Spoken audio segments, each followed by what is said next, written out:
बिस्तारै बिस्तारै तिमीसित कुरा नगरी दिन बिताउन थालेको छु।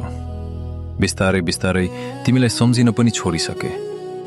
मुटुको कुनामा बसेको तिम्रो त्यो ठाउँ अब कुहिरोले ढाकिए जस्तो फिक्का हुँदै गएको छ। यादहरू त अझै पनि छन्, तर अब तिनले हिजो झैँ छाती चिर्ने गरी पोल्दैन। यी आँखाहरूले अब हरेक भिडमा तिमीलाई खोज्दैन। अब तिमी नभए पनि आँखामा निन्द्रा आउन थालेको छ। अब बिहान उठ्ने बित्तिकै तिम्रो म्यासेज आयो कि भनेर फोन पनि चेक गर्दिन। तिम्रो प्रोफाइल हेरिरहने त्यो पागलपन पनि मरेको छ।